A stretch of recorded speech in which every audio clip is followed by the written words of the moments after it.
She didn't vanish into the mountains, and she was never claimed by the river. For 15 years she was alive, locked inside a concrete room buried beneath an ordinary home in a quiet American town. The man who imprisoned her never hid in the shadows. He helped search for her. And while everyone mourned a dead girl, she was slowly disappearing underground. The summer she disappeared began like any other, quiet and deceptively ordinary. Lily Harper left her parents' house just after noon, locking the door behind her with the casual confidence of someone who believed the world was fundamentally safe. Ashford was the kind of town where people still waved at passing cars and left porch lights on all night, where the surrounding forests felt like a familiar presence rather than a threat. Lily had grown up here, learned the curves of the roads and the moods of the weather, and nothing about that day suggested it would be the moment her life split into a before and an after. She wore a white t-shirt faded from too many washes, denim shorts, and an old backpack that smelled faintly of pine and campfire smoke. Inside were a change of clothes, a paperback novel she never got to finish, and a silver necklace shaped like a mountain ridge, something her father had given her, joking that it would keep her grounded no matter how far she wandered. She planned to hitch a ride along Row 126 to Clearwater Lake, where her friends were already setting up tents and stacking firewood. It was a route she knew well, a road locals traveled daily, winding through dense forest and narrow passes where the sunlight filtered down in thin, shifting bands. Standing by the roadside, Lily didn't feel reckless. She felt free. Cars passed in a steady rhythm, tires humming against asphalt, drivers barely glancing at the young woman with her thumb raised and her backpack at her feet. She waited patiently, squinting against the glare, adjusting the strap on her shoulder when it slipped. To anyone who saw her then, she looked calm, unafraid, almost content. There was no urgency in her posture, no hint that she sensed danger closing in. This was just another small adventure, another story she would tell later, laughing about the stranger who gave her a ride. When the truck finally slowed, it didn't feel like a turning point. The vehicle eased onto the shoulder with practiced confidence, as if the driver had done this countless times before. The man behind the wheel appeared unremarkable, middle-aged, neat, with a polite smile that didn't linger too long. He asked where she was headed, nodded as if Clearwater Lake made perfect sense, and motioned for her to hop in. Lily hesitated only long enough to shift her backpack, then opened the passenger door and climbed inside, closing it with a soft, final click that no one else noticed. What happened in the minutes that followed would later be dissected by investigators, psychologists, and strangers hungry for explanations. But in that moment, nothing felt dramatic. The road curved gently, trees flashing past the window, the radio murmuring low and indistinct. Lily turned her face toward the glass, watching the forest blur together. Thinking about the cold water of the lake and the warmth of the fire she expected to sit beside that evening. She never saw the danger in the man's calm movements, never recognized the way his friendliness was carefully measured, rehearsed. By the time her awareness began to slip, the world had already tilted beyond her control. That evening, when Lily failed to arrive, concern crept in slowly. Her friends assumed she was running late, that she'd found a ride that stopped for gas or took a wrong turn. Her parents checked the clock, then checked it again, irritation giving way to unease as the hours passed. When night settled over Ashford and the phone remained silent, fear finally took hold. Calls were made, names spoken into the darkness, and by morning the quiet town had begun to change. The search started at dawn, methodical and hopeful. Deputies walked the shoulder of Route 126, scanning for footprints or scraps of fabric. Volunteers combed the forest, calling Lily's name into ravines where their voices echoed back unanswered. Dogs traced a scent that led them to the edge of the road and then stopped, confused, as if the trail had simply vanished. Helicopters swept overhead, blades chopping the air, while below, people searched with the desperate belief that effort alone could undo what had already happened. Days passed, then weeks. Theories formed and hardened. Maybe she slipped and fell. Maybe she wandered off the road and got lost. The river became the most convenient answer, a force powerful enough to erase a person completely. Slowly, the searches shrank, then stopped. Posters faded in the sun. Life in Ashford resumed its rhythms, though quieter, more cautious, as if everyone had learned that safety was never as guaranteed as they once believed. What no one understood, what no one could imagine, was that Lily had not gone far at all. She had not been claimed by the wilderness or swallowed by water. She was still breathing, still existing, hidden in plain sight. While the town mourned and moved on, her world had contracted to concrete walls and artificial light, to a silence broken only by footsteps overhead. The day she set out for the lake did not end in tragedy as people assumed. Instead, it marked the beginning of a long, invisible captivity, one that would stretch on year after year, just beyond the reach of every search, every hope, and every prayer whispered into the Oregon woods. The last confirmed sighting of Lily Harper came from a moment so ordinary that no one thought to preserve it. Late that afternoon, traffic along Route 126 moved steadily without urgency, the kind of slow, patient flow typical of mountain roads where drivers respected the curves and the limited visibility. Several people passed her without truly seeing her, a young woman standing on the gravel shoulder, backpack resting near her feet, one hand shading her eyes from the sun. She did not wave frantically or step into the road. She simply waited, calm and still, as if she belonged there, as if the roadside itself had shaped around her presence. One driver would later recall noticing her as he rounded a bend. He remembered thinking she looked confident, not stranded, not distressed. She wasn't pacing or checking her phone, wasn't scanning every approaching vehicle with desperation. Instead, she stood upright, relaxed, her posture suggesting patience rather than need. That detail would linger with him afterward, becoming something he replayed in his mind once her face appeared on the evening news. At the time, it meant nothing. It was just another hitchhiker on a familiar road. The location itself was deceptive in its beauty. Towering evergreens lined both sides of the highway, their shadows stretching long across the asphalt as the afternoon wore on. The air smelled of sap and warm earth, and somewhere deeper in the forest, water moved unseen through stone and roots. It was the kind of place that invited trust, where danger felt abstract, distant, something that happened elsewhere. The road narrowed slightly near that stretch, forcing vehicles to slow, and it was there between a sharp curve and a sloping embankment that Lily was last seen alive. When the truck pulled over, no one thought to write down its color or its plates. No one took a photo, no one called out, no one felt alarm. The interaction appeared routine, a brief exchange through an open window, a nod, the passenger door opening. From a distance, it looked no different from countless similar moments that unfolded along highways every day. Within seconds, the truck merged back into traffic and disappeared around the bend, carrying Lily with it and erasing the last visible trace of her existence in the open world. Hours later, when concern turned into fear, investigators returned to that same stretch of road, hoping it would yield answers. They measured distances, examined the shoulders, searched the tree line. The gravel bore no signs of a struggle, no scuffed marks or broken branches. There was nothing to suggest violence, nothing to contradict the idea that Lily had willingly gotten into a vehicle and left the area unharmed. That absence of evidence would become one of the most misleading aspects of the case, quietly shaping every decision that followed. Witness statements were collected, though few proved useful. Drivers remembered seeing a hitchhiker, but details blurred together.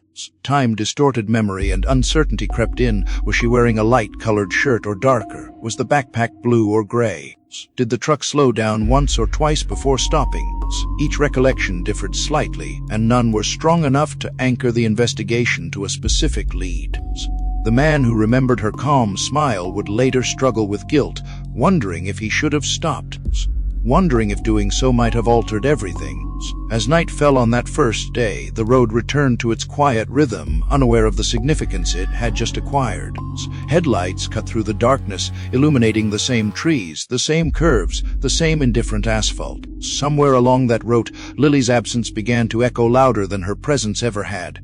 Yet the highway offered no answers. It did not betray what it had witnessed. It simply endured, as it always had, while a family miles away waited for a call that never came. By morning, the last sighting became the foundation of the entire search. Maps were marked, grids drawn, teams deployed outward from that point like ripples from a stone dropped into water. The logic seemed sound: start where she was last seen, assume she left the road on foot, follow the terrain. The forest absorbed hours of shouting and footsteps, giving nothing back. Dogs tracked her scent to the edge of the pavement and then stopped, confused, circling as if the trail had been cut cleanly away. That detail unsettled some of the searchers. A scent that ends abruptly does not belong to someone who wandered into the woods. It belongs to someone who entered a vehicle. Yet even that conclusion failed to narrow the field. Thousands of cars had passed through that stretch of road that day. The truck Lily entered might have come from anywhere, might have gone anywhere. Without a description, without a license plate, it became a ghost, impossible to chase. As the days passed, the significance of the last sighting grew heavier, more symbolic than practical. It marked the boundary between what could be proven and what would forever remain speculation. Every theory traced its roots back to that moment on the roadside, to the calm young woman who raised her hand and trusted the wrong stranger. Investigators replayed the timeline again and again, searching for a crack they could slip through, something overlooked, something misread. But the scene resisted interpretation. It was too clean, too quiet, too ordinary. In hindsight, that ordinariness would feel cruel.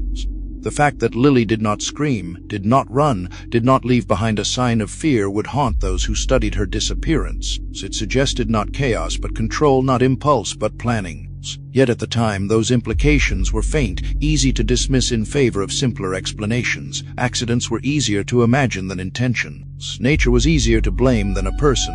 The road at Route 126 remains unchanged, still winding through the forest, still carrying travelers toward lakes and campsites and ordinary destinations. People continue to pull over there, to stretch their legs, to wait for rides.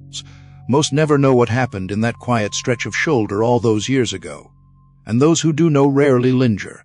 They pass through quickly, as if moving on might keep the truth at a distance that sometimes. The moment everything ends looks exactly like the moment nothing seems wrong at all. By the time Lily Harper failed to arrive at Clearwater Lake, concern had already begun to ripple outward, subtle at first, then increasingly sharp. Her friends waited longer than planned, telling themselves she must have found a slow ride or stopped somewhere along the way. When dusk settled and the temperature dropped, their optimism thinned. Phones were checked repeatedly despite the lack of signal in the area, and by the time darkness swallowed the shoreline, an uneasy silence replaced their earlier laughter. Lily was careful. She had promised to call. That promise, unbroken until now, was what finally pushed worry into fear. Back in Ashford, her parents moved through the house with growing agitation, listening for a sound that never came. The clock on the kitchen wall seemed louder than usual, each tick marking another minute without explanations. They tried calling her phone, then her friends, then the local sheriff's office, rehearsing the same sentences as if saying them clearly enough might bring clarity. By early morning, the missing person report was no longer a precaution, it was a plea. The search began at first light, unfolding with the quiet efficiency of a small community that knew how to respond when something went wrong. Patrol cars lined the shoulder of Road 126, their presence both reassuring and ominous. Deputies spoke in low voices, scanning the area where Lily had last been seen, kneeling to examine gravel and grass as though the ground itself might confess what it had witnessed. Volunteers arrived in pickup trucks and sedans, pulling on boots and jackets, faces tight with a mixture of determination and dread. Many of them knew Lily, if not well then, at least well enough to picture her smile, her voice, her place in town.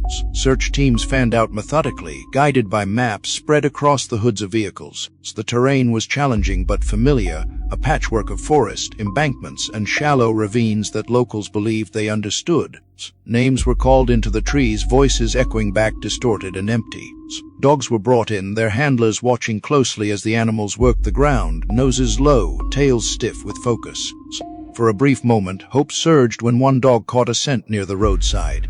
That hope collapsed just as quickly when the trail ended abruptly at the edge of the asphalt, leaving the handlers exchanging uneasy glances. From that point forward, the investigation took on a rhythm defined by uncertainty. The absence of evidence became its own kind of presence, heavy and confusing. There were no torn branches, no discarded belongings, no signs of a struggle. Everything about the scene suggested normalcy, as if Lily had simply stepped into a vehicle and driven away. That possibility offered little comfort. It only widened the field of what might have happened, stretching it far beyond the forest and into a world of unknown drivers and unseen roads. Helicopters swept overhead later that afternoon, their rotors beating the air as they traced the contours of the land from above. From the sky, the forest looked endless. A sea of green broken only by the silver thread of the highway and the dark curve of the river running parallel to it. The pilot scanned for anything out of place, a flash of color, a shape that didn't belong. They found nothing. Below them, searchers grew tired. their initial urgency dulled by the physical demands of the terrain and the creeping realization that answers were not waiting just beyond the next ridge. As hours turned into days, the operation expanded, drawing in state resources and neighboring jurisdictions. Roadblocks were set up and descriptions were broadcast, though the lack of a vehicle description made them feel almost performative. Investigators interviewed anyone who might have driven that stretch of road, collecting fragments of memory that refused to align. Each statement offered a slightly different version of Lily, a slightly different time, a slightly different details. Together they formed a mosaic with too many missing pieces to reveal a clear picture. The river soon emerged as the most compelling theory. Its current was strong, fed by mountain runoff, and its banks were treacherous in places. Accidents happened there. People slipped. Bodies were carried away. It was a narrative that fit the facts, or rather, fit the lack of them. Teams shifted their focus to the water, walking the shoreline, peering into eddies and shadows, hoping for a sign that would confirm their fears and, paradoxically, bring closure. For Lily's family, the idea was unbearable, yet the uncertainty was worse. They hovered on the edges of the search, watching strangers come through their daughter's last known world, trying to read hope or despair in every exchanged glance. Despite the growing emphasis on the river, the forest continued to be searched, though with diminishing intensity. Volunteers rotated in and out, exhaustion setting in. Conversations grew quieter, more restrained. Each night, people returned home to showers and warm meals, carrying with them the unspoken guilt of leaving someone behind. The next morning, they came back and did it all again, driven by a stubborn refusal to accept that effort could be meaningless. Eventually, practicality asserted itself. Resources were finite, leads dried up. The official language shifted, becoming cautious and conditional. Phrases like "at this time" and "no evidence to suggest otherwise" crept into briefings. The search was scaled back, then suspended, leaving behind a hollow sense of incompletion. Posters went up around town, bright and hopeful at first, then slowly fading under sun and rain. Lily's face became a familiar fixture in grocery stores and gas stations, a silent reminder of something unresolved. For her family, time did not move forward in the same way it did for everyone else. Each day without news felt suspended, as if the moment of her disappearance had stretched itself thin across weeks and months. They replayed her last known movements endlessly, questioning choices that had once seemed insignificant. Should she have waited for a friend? Should someone have insisted on driving her? These questions had no answers, only echoes. The town, too, was changed, though it took longer for people to recognize it. A quiet caution settled in, subtle but persistent. Hitchhikers were viewed differently. Doors were locked more often. Parents held on to their children a little longer before letting go. The forest remained beautiful, the road still winding and familiar, but something beneath the surface had shifted. The belief that bad things happened somewhere else had been quietly dismantled. What no one knew then was that the search had come heartbreakingly close to the truth without touching it. That while helicopters traced the wilderness and boots wore down familiar trails, Lily's world had already narrowed to a space no map accounted for. The effort was genuine, the intentions pure, but the focus was misplaced. And so the search ended not with answers, but with an absence that would linger for years, shaping memories, decisions, and lives long after the last team packed up and left the forest to its silence. As the weeks stretched into months, the language surrounding Lily Harper's disappearance began to change in subtle but telling ways. Early statements from law enforcement were careful, still infused with the possibility of rescue, but beneath the formal phrasing was an unspoken shift. The search had not failed, they said it had simply exhausted the terrain. Every ravine had been walked, every accessible trail followed, every stretch of forest scanned from the air. What remained were theories, and among them, one began to eclipse all others because it offered something the investigation desperately needed: an explanation that did not require further evidence. The river became that explanation. It ran parallel to the highway for miles, deceptively calm in places and violent in others, fed by cold mountain runoff that surged unpredictably beneath the surface. Locals knew its reputation. People had slipped before, had been pulled under, had vanished without a trace. When investigators spoke about it, their voices carried a tone of reluctant acceptance, as if they were naming a force too powerful to argue with. Accidents happen, they said. Nature is unforgiving, sometimes there is no one to blame. For Lily's parents, the theory was both unbearable and impossible to disprove. They listened as officials explained currents and water temperatures, as maps laid out showing how far a body could be carried in a matter of hours. The words blurred together, technical and detached, clashing violently with the image of their daughter laughing at the kitchen table only days before. They asked questions that had no satisfying answers. Where was the body? Why hadn't anything been found? Each response circled back to the same conclusion: the river does not give back what it takes. Gradually, the search effort narrowed to the water. Teams in waders moved carefully along the banks, prodding at submerged rocks, peering into shadowed pools. Boats traced slow, deliberate paths downstream, their occupants scanning the surface with an intensity that bordered on desperation. The work was grueling and emotionally draining, fueled by the hope that finding something, anything, would bring an end to the waiting. Yet the river remained silent, offering no confirmation, no closure, only its steady, indifferent flow. As the focus tightened, other possibilities quietly fell away. Residential areas near the highway were deemed irrelevant, private properties dismissed after cursory checks. There was no sign that Lily had been forced into a vehicle, no evidence of violence, no witnesses describing panic or resistance. The idea that someone could have taken her deliberately, held her somewhere close, seemed too disturbing, too complicated. It required imagining a threat that did not fit the community's self-image. Accidents were easier. They demanded grief, not suspicion. Official reports began to reflect this narrowing perspective. Words like likely and presumed appeared more frequently, their repetition slowly hardening into something that resembled fact.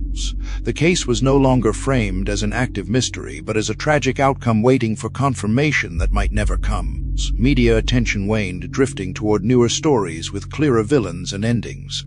Lily's name slipped from headlines, resurfacing only occasionally, usually accompanied by the same familiar photograph and the same unanswered questions. In Ashford, life continued, though it carried a new undercurrent of unease. People spoke about the disappearance in lowered voices, as if volume alone might invite misfortune. Parents warned their children about the river, about the woods, about trusting strangers.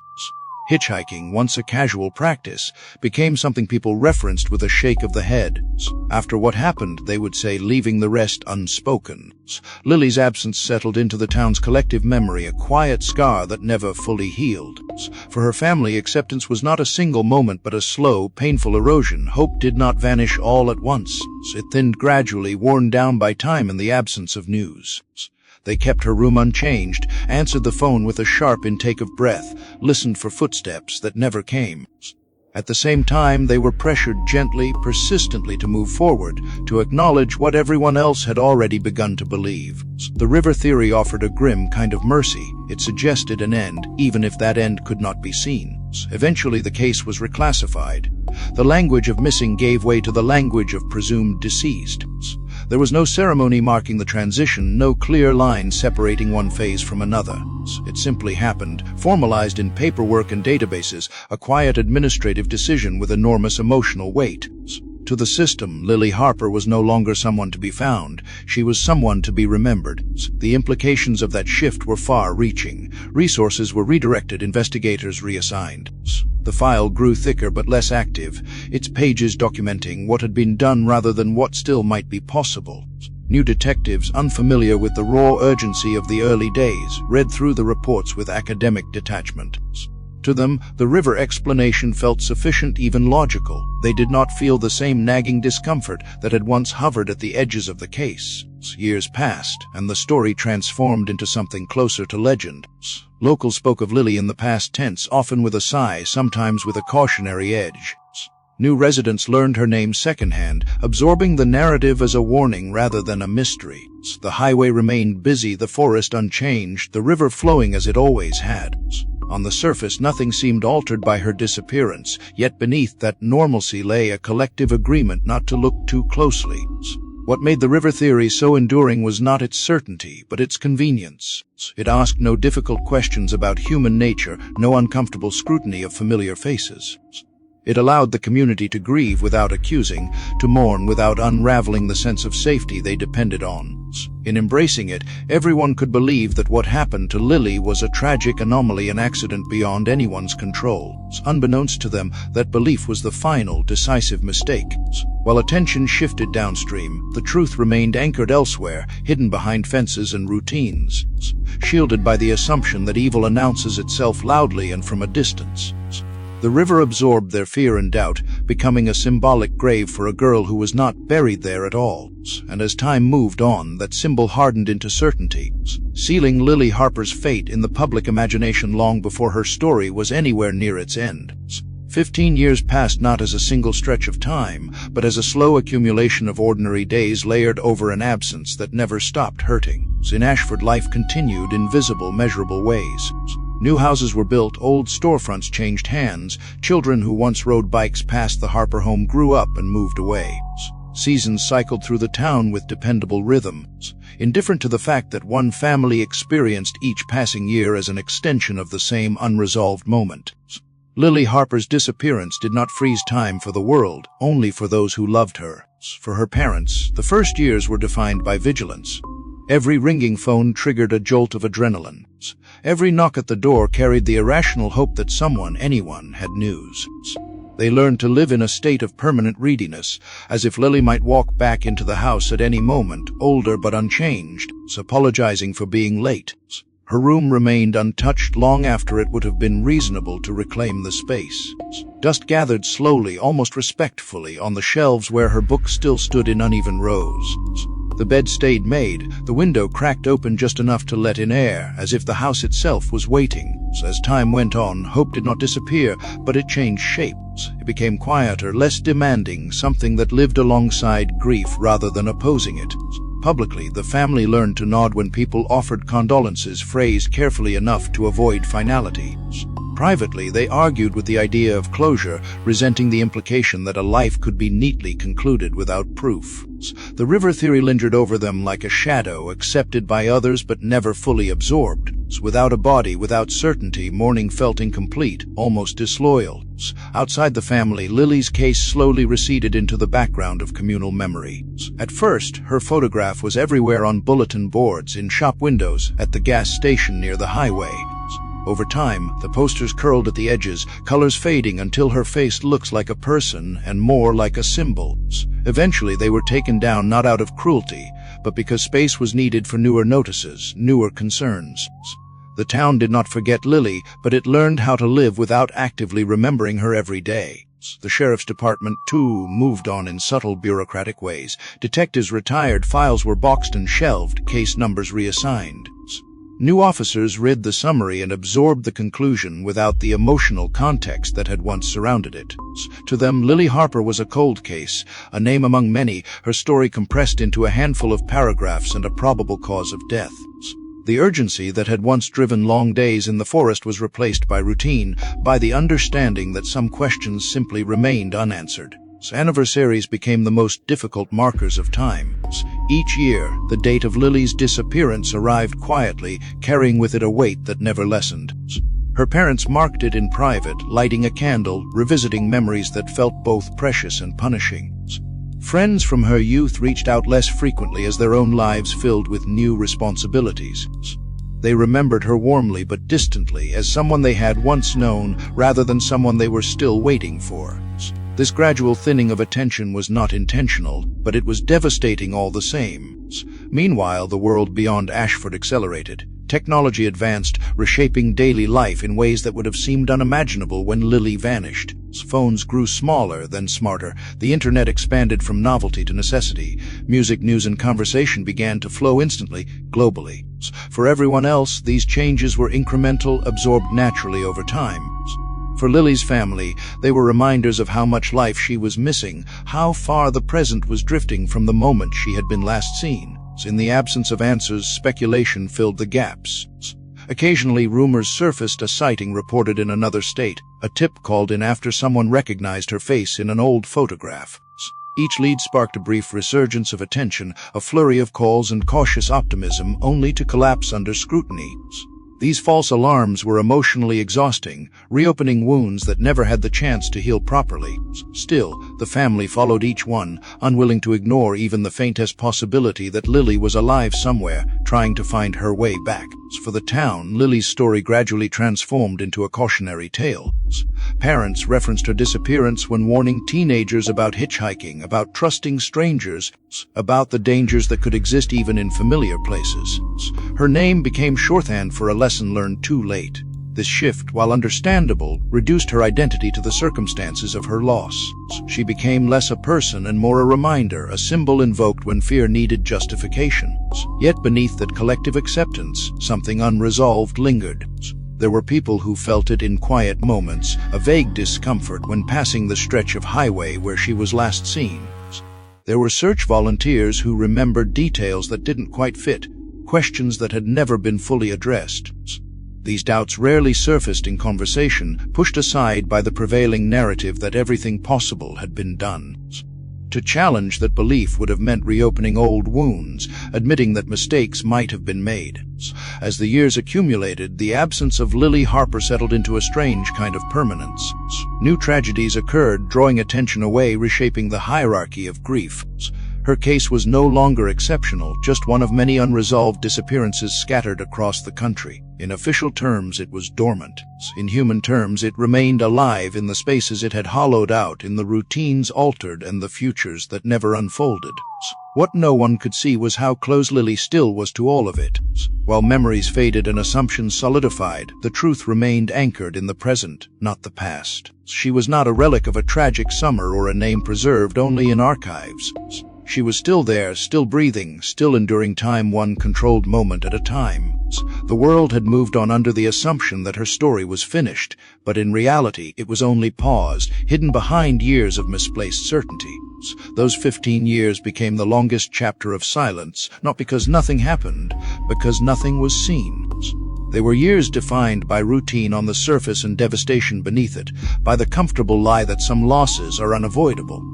In believing that Lily Harper belonged to the past, everyone unknowingly participated in the same illusion that disappearance meant disappearance forever. And so time marched forward, carrying with it the cruel irony that the answer everyone had stopped searching for was never far away at all. The discovery happened on a morning that felt deceptively calm, the kind of quiet that follows chaos rather than precedes it. Days earlier, relentless rain had battered the region, swelling creeks beyond their banks and loosening soil that had held firm for decades.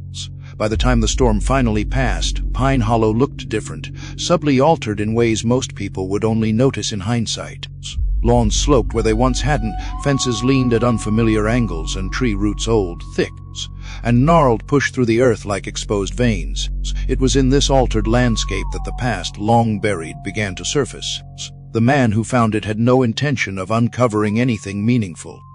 He was a retired machinist named Howard Bell, the kind of neighbor who rose early out of habit rather than necessity.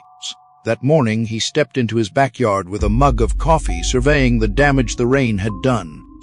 Near the far edge of his property stood an old cedar tree, its trunk wide enough that two people couldn't wrap their arms around it. The storm had stripped away a layer of soil at its base, leaving the roots partially exposed, tangled and dark with wet earth. Howard approached it with mild concern, worried the tree might become unstable and fall. As he moved closer, something caught the light in an unexpected way. It wasn't large, just a brief glint amid the mud and roots, easy to mistake for a shard of glass or a scrap of metal washed in by the flood. He crouched down, set his coffee aside, and brushed away clumps of dirt with careful fingers. What emerged was a thin silver chain, darkened with age but unmistakably deliberate in its design. Attached to it was a small pendant shaped like a jagged mountain ridge, its edges worn smooth by time. Howard stared at it longer than necessary, a faint unease settling in his chest. The necklace didn't belong there. It hadn't been dropped casually or recently, it was embedded, woven into the roots, as if the tree itself had grown around it. Years, perhaps more than a decade, had passed since it was last touched by air. He lifted it gently, feeling the resistance of soil giving way, and noticed that the chain was broken. One end twisted sharply as though it had been torn rather than unclasped. In a small town, memory lingers in unexpected ways. Howard couldn't immediately place the necklace, but the shape of the pendant stirred something familiar. He rinsed it under a hose, watching muddy water pool at his feet, and as the silver brightened slightly, recognition clicked into place. He remembered the photographs, the posters that had once lined storefront windows and telephone poles. He remembered the face that went with the story, the girl who vanished years ago on her way to the lake. Lily Harper. The realization unsettled him. 15 years was a long time, long enough for grief to soften into something quieter, long enough for assumptions to harden into accepted truth. The river had taken her, people said.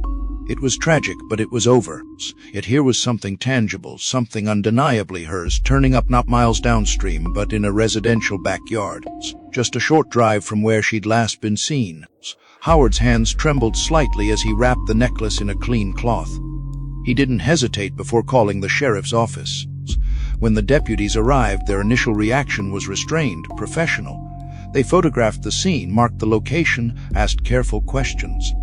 Still, beneath the measured responses, a shift was already occurring. The necklace was not just an object, it was a contradiction. It challenged the story that had been told for years, the story everyone had learned to live with. As word traveled up the chain of command, the significance of the find became impossible to ignore. The necklace was delivered to the evidence room with a sense of gravity that surprised even seasoned officers. When Lily's parents were contacted and asked to come in, the request alone reopened wounds that had never truly closed. Identification took seconds. Her father recognized it instantly, his breath catching as he confirmed what he had always known. Lily never took it off. It had been a gift given with love, meant to symbolize freedom and strength. Seeing it again broken and dulled was like being struck by a memory sharpened into pain. For investigators, the implications were immediate and disturbing. If Lily's necklace had been found in Pine Hollow, then the river theory could no longer stand unchallenged. This wasn't driftwood carried by chance. This was evidence of proximity, of human involvement. It suggested that Lily had been taken somewhere close, somewhere overlooked, and that something violent enough to break the chain had occurred. The search area, once vast and impersonal, suddenly narrowed with terrifying clarity. Old files were pulled from storage, their pages yellowed, margins crowded with notes written by hands long retired. Maps were spread out again, this time with new eyes tracing old routes. Pine Hollow, once dismissed as irrelevant, was now circled in red.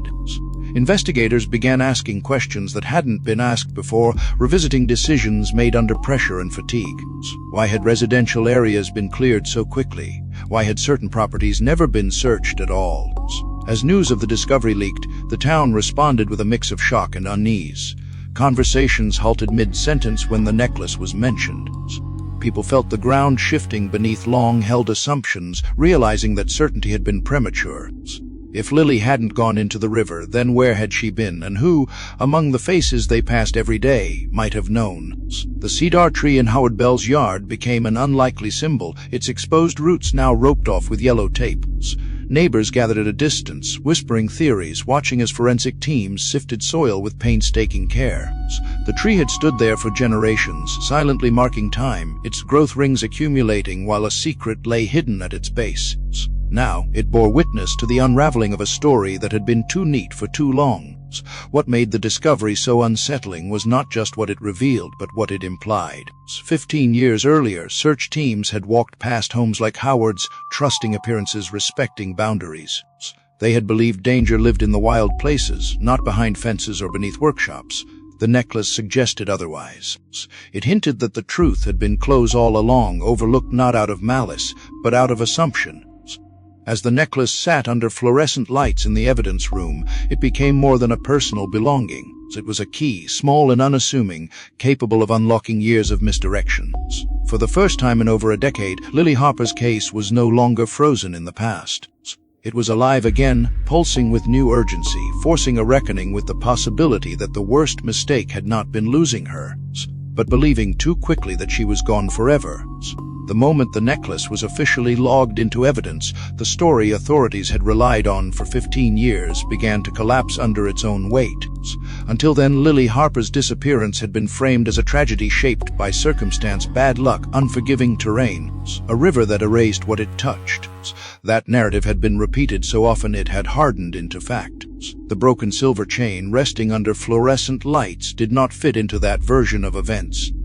It demanded a different explanation, one that pointed not to accident but to intentions. Investigators understood this almost immediately. Objects found after such a long time are rarely neutral. They arrive carrying implications that force uncomfortable questions. The necklace was not downstream, not tangled in debris where water might have carried it. It was embedded in soil beneath a tree in a quiet neighborhood, preserved by roots that had grown slowly around it. That location alone was enough to invalidate years of assumptions. Someone had been close enough to a residential area to lose or discard an item that should never have been there. The case status changed quietly at first, through internal discussions rather than public announcements. Files were pulled, timelines redrawn. Detectives who had never worked the case firsthand were brought in to review it without the emotional investment that had shaped earlier decisions. They approached the material differently, less inclined to accept conclusions simply because they were old. Patterns emerged that had been easy to overlook before: gaps in search coverage, areas dismissed too quickly, the reliance on theories that explained absence rather than evidence. One of the most troubling realizations came from a simple geographic comparison. The distance between the last sighting and Pine Hollow was short, easily drivable in minutes. In the early days of the investigation, that proximity had been viewed as reassuring rather than suspicious. Residential neighborhoods felt safe by default, places where danger would be visible, obvious, loud. The assumption that harm belonged to the wilderness, not the familiar, had guided decisions without anyone naming it outright. As this understanding took shape, the tone within the sheriff's department shifted. Conversations grew more restrained, more deliberate. No one wanted to say it too clearly, too soon, but the implication hovered in every briefing room pause: if Lily's necklace had been found there, then Lily herself might have been there too, or nearby, or still within reach of the places that had once been considered irrelevant. The thought was unsettling, not only because of what it suggested about her fate, but because of what it said about the investigation itself. The reclassification of the case followed shortly after. The language used in reports was updated, stripping away the tentative phrasing that had allowed the river theory to persist. Presumed accidental death no longer applied. In its place came terms heavier with intent: abduction, unlawful restraint, possible homicide. Each word carried consequences, reopening legal pathways that had long been closed. It also carried responsibility, forcing the department to acknowledge that something vital had been missed. For Lily's family, the change was emotionally destabilizing in ways they struggled to articulate. On one hand, the necklace confirmed what they had never fully accepted, that the story they had been told was incomplete. On the other, it shattered the fragile equilibrium they had built around the idea of loss. If Lily hadn't died in the river, then where had she been all this time? The question was terrifying, filled with possibilities worse than grief. Yet beneath that fear was something else, something they had not allowed themselves to feel in years: a renewed, dangerous hope. Investigators approached the family carefully, aware that reopening the case meant reopening wounds. They explained what the necklace suggested without making promises they couldn't keep. Still, the unspoken truth hung in the air. This discovery meant Lily's disappearance was no longer a closed chapter. It was an active crime, one that demanded answers and accountability.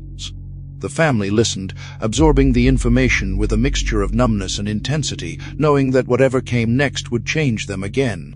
Behind the scenes, attention turned to the past with new urgency. Search logs were reviewed line by line. Volunteer rosters were examined, names resurfacing that had once seemed unremarkable: who had been present early, who had influenced decisions, who had access to both the highway and nearby neighborhoods. These questions had not been prioritized before, dismissed as unnecessary in a case believed to be shaped by nature rather than human choice. Now they were central. The realization that someone could have taken Lily without leaving visible signs forced investigators to confront uncomfortable truths about trust and perception. The absence of chaos at the roadside had been interpreted as innocence, the calmness of the last sighting mistaken for safety. In hindsight, that calm suggested control. Someone had acted with enough confidence to leave no trace, to blend seamlessly into the environment, to escape scrutiny entirely. That level of composure did not belong to chance. As the investigation widened, so did its emotional impact on the town.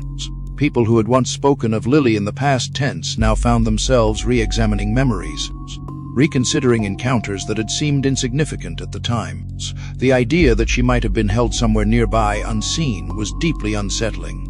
It introduced a new kind of fear, one rooted not in the unpredictability of nature, but in the possibility of hidden malice woven into everyday life. Publicly, officials were cautious. They released limited information, confirming the discovery and the reopening of the case without elaborating on theories. Privately, the pressure mounted. A reopened case invites scrutiny, and scrutiny invites criticism. Mistakes made years ago could no longer be attributed to lack of information alone. The necklace was proof that something tangible had been overlooked, and that knowledge carried institutional weight. The cedar tree where the necklace had been found became a focal point, not because it held more evidence, but because it symbolized the turning of the investigation inward. For years, attention had flowed outward downstream, into the wilderness, toward distant explanations. Now it reversed, pulling focus back toward roads, houses, routines, toward people. The search was no longer about finding a body carried away by water. It was about finding a truth concealed deliberately, patiently, within plain sight. What unsettled investigators most was the timeline. The condition of the necklace suggested it had been in the ground for many years, long enough for roots to grow around it. That meant it had not been recently placed or disturbed. It had been there while life continued above it, while children played nearby, while neighbors tended gardens and waved across fences. The thought that something so critical could remain hidden for so long, unrecognized, spoke to the effectiveness of whatever or whoever had put it there. By the end of that week, the case bore little resemblance to what it had been for over a decade. It was no longer a story about a girl lost to the elements. It was a story about human decisions, about misdirection and silence, about the cost of assumptions left unchallenged. The necklace had not given them Lily, but it had given them direction. It pointed not to an ending, but to a beginning they had missed the first time. In reopening the investigation, authorities did more than revisit an old file. They crossed a threshold from comfort into uncertainty, from acceptance into responsibility. The truth, whatever it was, would not be gentle. But after 15 years of quiet resignation, the broken silver chain had made one thing impossible to deny: Lily Harper's story had never been finished. The name surfaced quietly, almost casually, during a late-night review of documents that had not been touched in years. A detective, tired and running on instinct more than procedure, paused over a volunteer log from the early days of the search. Most names blurred together: locals, family, friends, seasonal workers eager to help. But one entry stood out, not because it was unusual, but because it appeared everywhere. Ethan Cole. He wasn't just present, he was persistent. His signature showed up on route maps, check-in sheets, briefing notes. He had been there from the very first morning, long before most volunteers even knew where to gather. At first glance, Ethan Cole looked like an asset. In the original reports, he was described as knowledgeable, reserved, dependable. He had listed experience with hiking trails, backcountry navigation, and old service roads cutting through the forest. That kind of familiarity was invaluable in a search that depended on speed and local insight. Early commanders had leaned on him heavily, trusting his assessments when deciding where to send teams and where not to waste time. In a crisis defined by uncertainty, his confidence had been reassuring. As investigators traced his involvement more closely, a pattern began to emerge. Ethan had consistently volunteered for the most difficult routes, the areas least likely to be revisited by others. He had often worked alone or in pairs, reporting back with detailed explanations of why certain paths were dead ends. His notes were precise, his conclusions delivered calmly, without drama. Nothing in his behavior had raised alarms at the time. In fact, it had earned him quiet respect. What made his name resurface now was not a single red flag, but the accumulation of small, unsettling coincidences. He had been present during key moments when the direction of the search shifted. On the day focus moved decisively toward the river, Ethan had been one of the voices advocating for that conclusion. He cited fresh erosion, slippery rock formations, subtle signs that would have been easy for others to miss. His explanation fit the evidence, or rather, it fit the absence of it, and it had been accepted without challenge.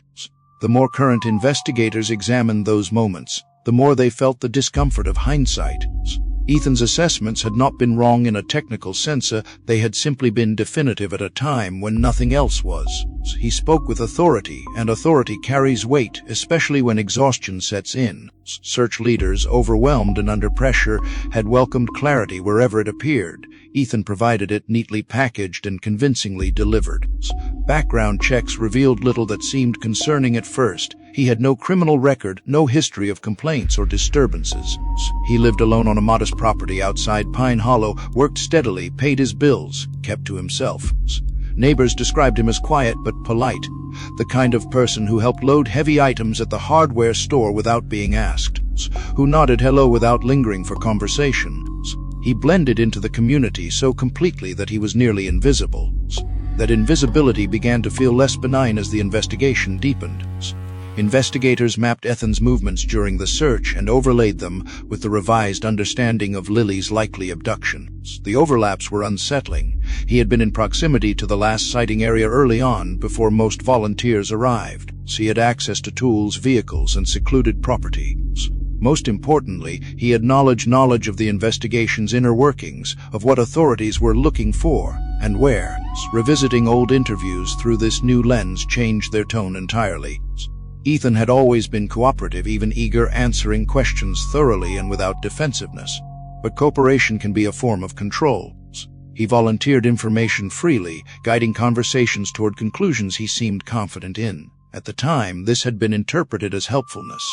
Now it suggested something else, a narrative management. Investigators began to ask themselves questions that had never felt necessary before. Why had Ethan involved himself so deeply? Why had he returned day after day, even as other volunteers dropped out? What had motivated his relentless presence? Altruism was the simplest answer, but simplicity had already failed them once. In cases like this, simplicity often concealed something darker.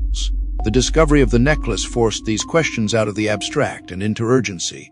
Pine Hollow was not far from Ethan's property. The geography that once seemed irrelevant now felt claustrophobic, every road and tree loaded with implications. Detectives drove the area repeatedly, seeing it with sharpened awareness. The normalcy of it, the trimmed lawns, the quiet driveways, felt unsettling rather than reassuring. If Lily had been taken nearby, someone like Ethan would have been perfectly positioned to do it unnoticed. As they dug deeper, investigators uncovered details that had once seemed meaningless. Ethan's skill set extended beyond hiking. He had experience with construction and soundproofing materials through his work. He owned equipment that could excavate, reinforce, and conceal. None of this had mattered when the case was considered an accident. Now it mattered profoundly. It suggested capability, not just opportunity. The most troubling realization came when investigators revisited the concept of trust. Ethan had not just been a volunteer. He had been embedded within the search itself. He knew where teams were going and when. He knew which areas were being ignored. If someone wanted to ensure that a specific location remained untouched, there was no better place to be than inside the operation meant to uncover it. The thought sent a chill through those reviewing the case. It reframed the entire search as something potentially manipulated from within. Still, suspicion is not proof, and investigators were cautious not to let narrative overtake evidence. They approached Ethan quietly, reviewing utility records, property layouts, routine patterns. Nothing obvious surfaced, nothing that could justify immediate action. His life appeared orderly, consistent. Yet that consistency now felt curated, the result of long-term discipline rather than coincidence. A man capable of waiting 15 years would not be careless. The decision to focus on Ethan Cole marked a turning point. It shifted the investigation from broad reconsideration to targeted scrutiny. Detectives began to understand that if their instincts were correct, they were dealing with someone who had anticipated scrutiny from the beginning, who had built layers of normalcy around himself like armor. This was not a crime of impulse, it was one of patience. Within the department, reactions were mixed. Some resisted the idea, uncomfortable with the implication that a trusted volunteer could have orchestrated such harm. Others felt a grim clarity settling in, the kind that arrives when disparate pieces finally align. The case was no longer abstract. It had a shape, a direction, a human center. And that made it both more solvable and more disturbing. As Ethan's name moved from the margins of the file to its center, investigators felt the weight of what that meant. If he was involved, then Lily's disappearance had never been random. It had been deliberate, calculated, and sustained by years of silence and misdirection. The search that once symbolized communal effort now risked becoming part of the crime itself, not through malice, but through misplaced trust. The quiet man who had helped guide others through the forest was no longer just a volunteer in faded paperwork. He was a question that refused to be ignored, a presence that lingered in every overlooked detail. And for the first time since the necklace surfaced, investigators felt both dread and something dangerously close to certainty. The truth, it seemed, had not been carried away by water or time. It had been standing among them all along, calm, patient, and waiting. The deeper investigators examined the early days of the search, the clearer it became that the course of the investigation had not drifted off track by accident. It had been nudged subtly and repeatedly, guided away from certain conclusions and toward others with a precision that only looked like coincidence at first glance. Decisions that once seemed reasonable under pressure now revealed a troubling coherence, as though someone had understood exactly how to steer attention without ever appearing to do so. In the initial phase, chaos had ruled.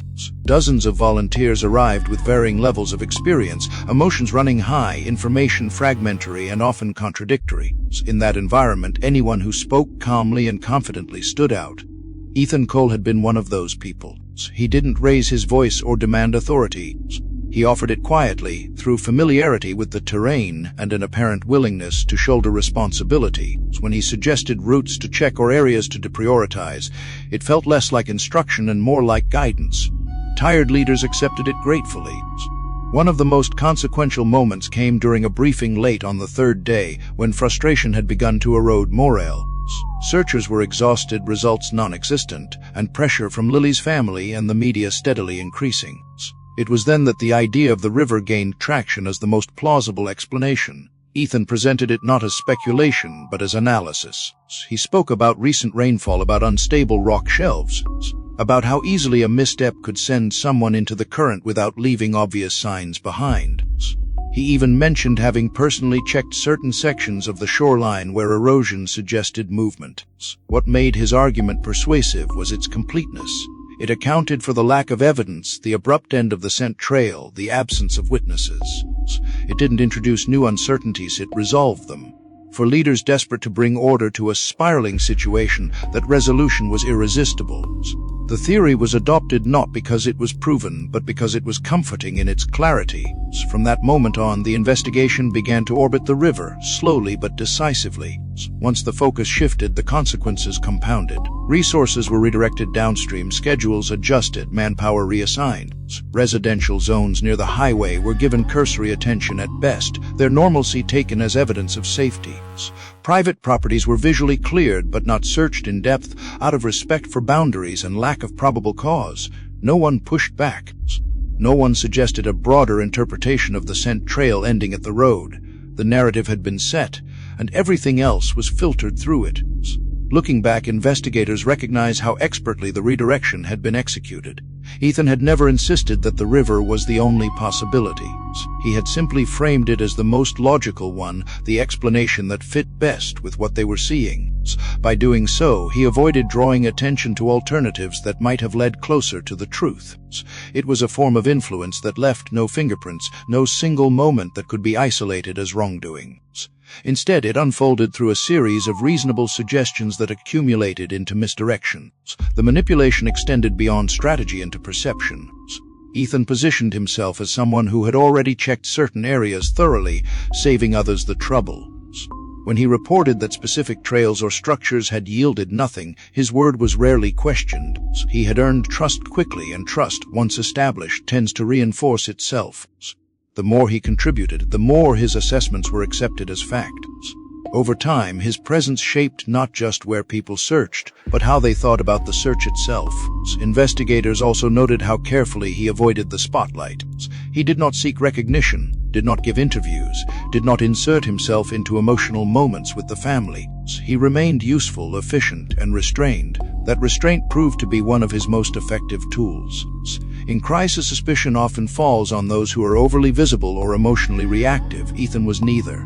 He existed in the background, a constant but unremarkable fixture which made his influence harder to perceive.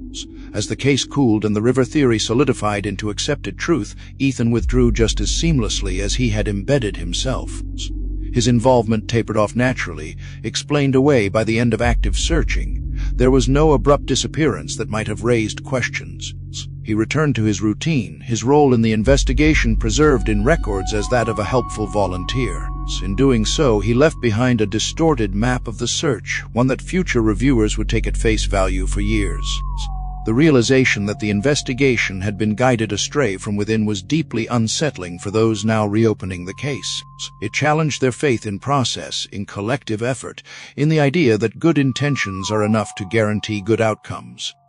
They were forced to confront the uncomfortable truth that systems built on trust can be exploited most effectively by those who understand them best.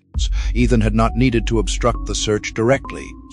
He had only needed to understand how decisions were made and gently influence them at the right moments. This understanding reframed the entire disappearance.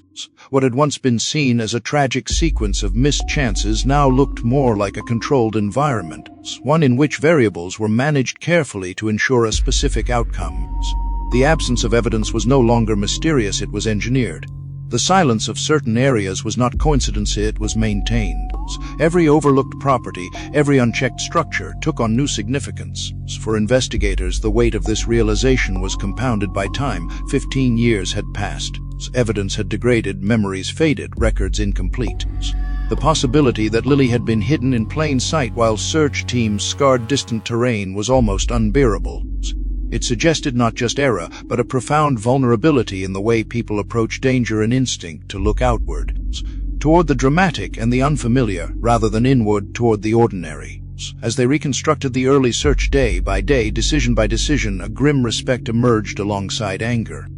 Whoever had orchestrated the misdirection had done so with patience and precision.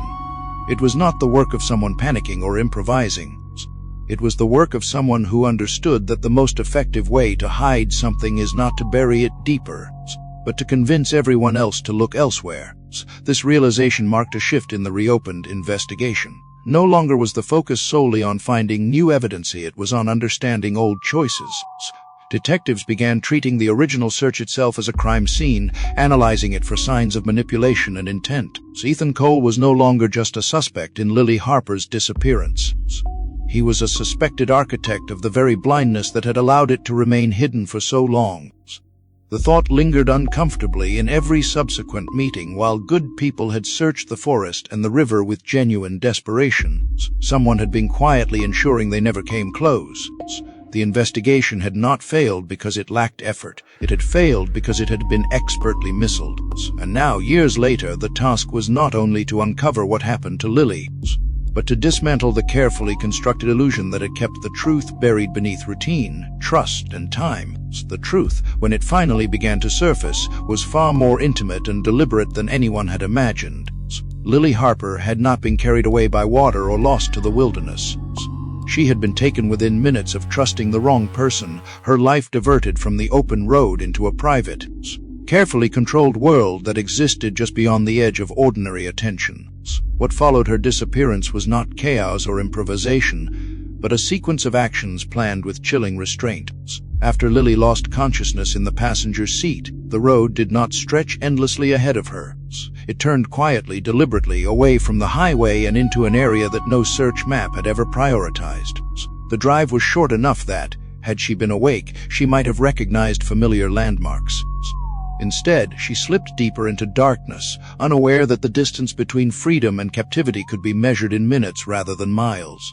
When she awoke, the world she knew was already gone. The space where she was held was not improvised, it was built. Beneath a weathered workshop on a secluded property stood a reinforced chamber designed to erase sound, time, and identity. Thick concrete walls absorbed noise completely, rendering screams meaningless. The ceiling held artificial lights wired to a strict cycle, the only indicator of day and night Lily would know for years. There were no windows, no clocks, no mirrors. Every detail had been considered not just for containment, but for psychological dominance. Ethan Cole understood that control was not achieved through constant violence, but through consistency. Lily was restrained at first, disoriented and terrified, her fear raw and unfiltered. He did not rush the process. He allowed panic to exhaust itself, then introduced structure. Food arrived at regular intervals. Water was rationed carefully. The door opened and closed with mechanical precision. Over time, her world narrowed to those routines, each one reinforcing the idea that survival depended entirely on him. The most devastating element of her captivity was not the physical confinement, but the reality he constructed around her. Ethan spoke calmly, convincingly, explaining that what had happened on the road was an act of rescue. He told her there had been an accident, that the world outside was no longer safe, that chaos had followed a series of disasters she could not have imagined. At first, Lily resisted these claims, clinging to memories of her family, her plans, her certainty that someone would come looking for her.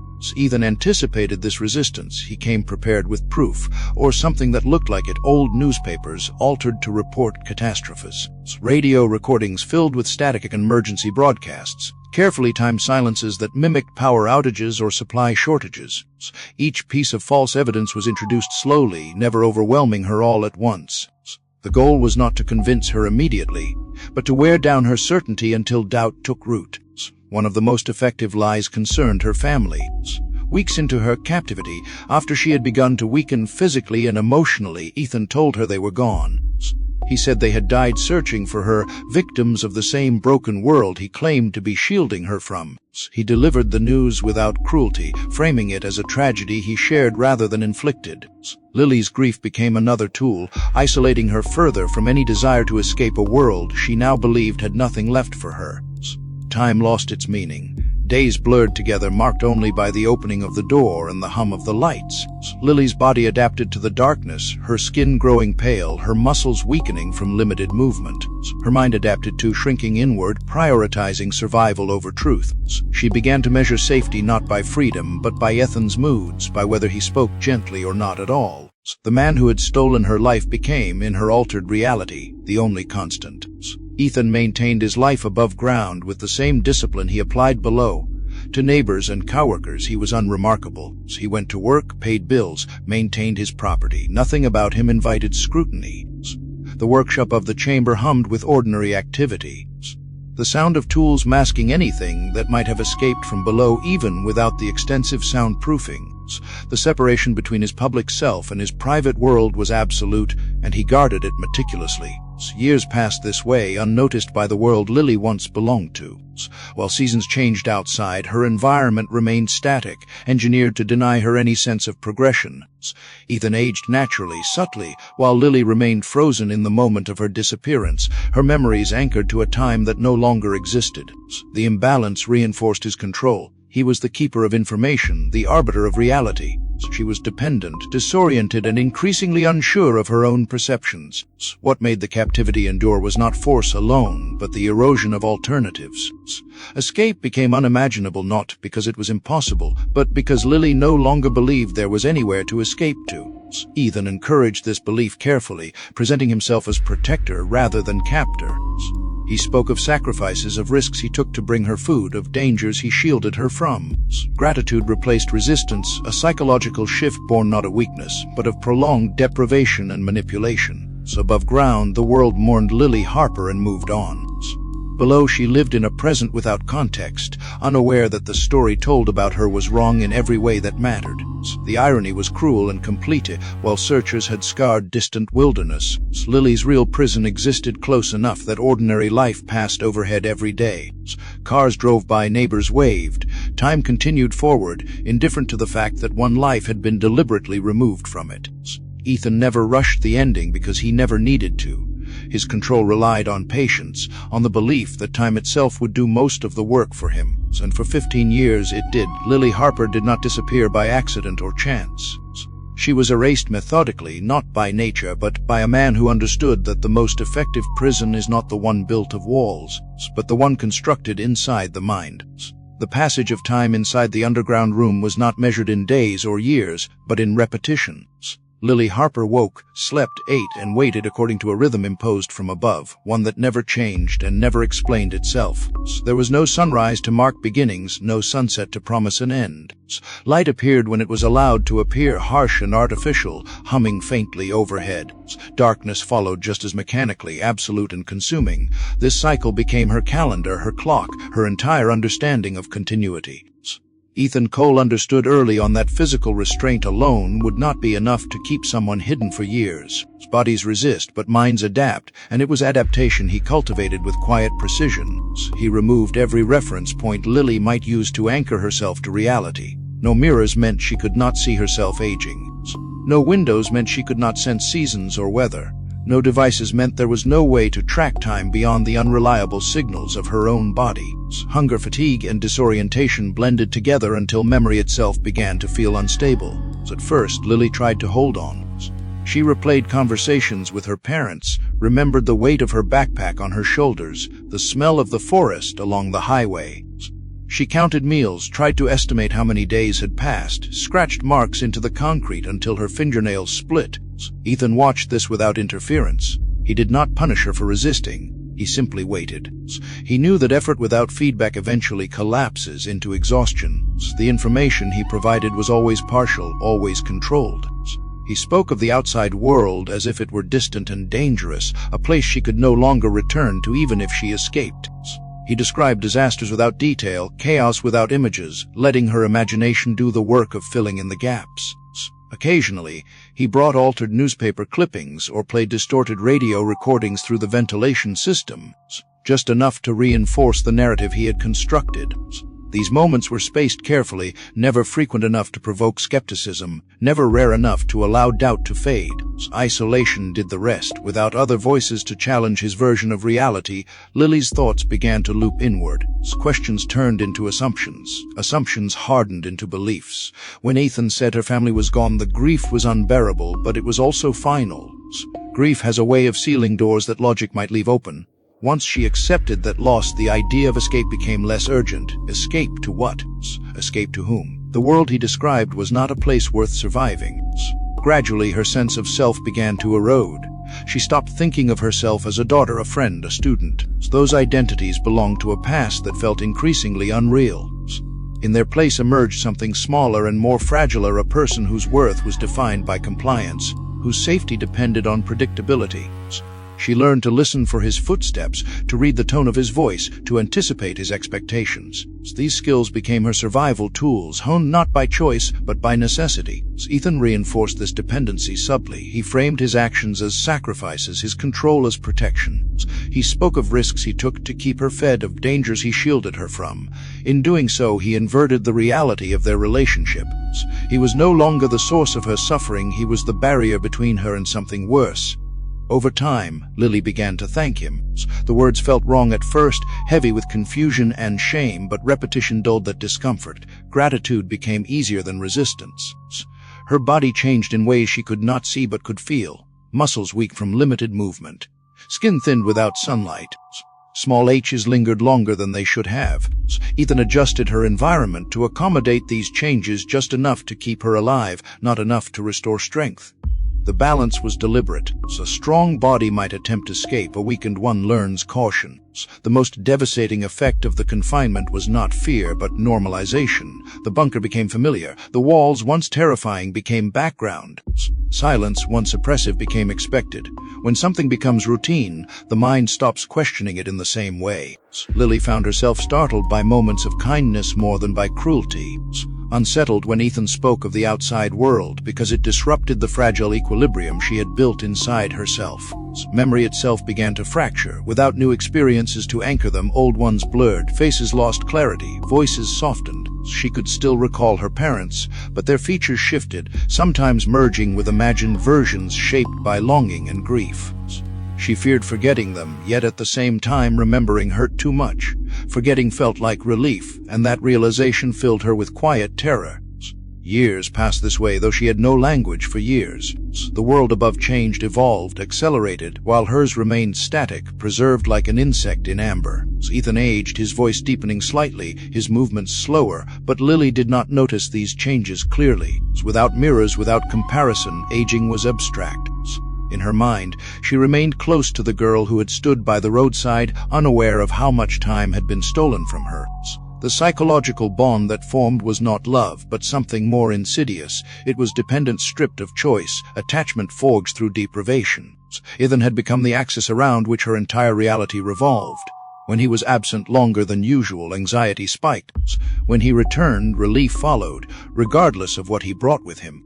This response frightened her when she recognized it, but recognition alone did not break its hold. Above ground, people spoke of Lily Harper in the past tense. Below, she existed in a present without future, shaped by rules she did not make and beliefs she did not choose. The bunker was not just a physical space. It was a system, one designed to collapse time and identity until survival itself became the only goal.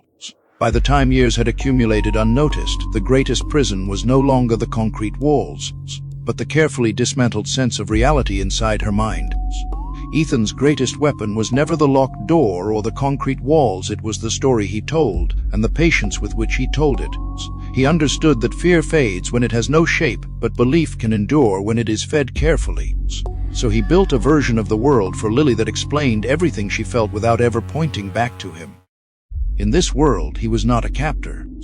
He was a necessity. He spoke of catastrophe in fragments, never all at once. Cities had gone dark, he said. Systems had failed.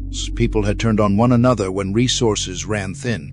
He described the outside as unstable and unpredictable, a place where survival depended on isolation and vigilance. He did not need to be graphic. Suggestion was enough.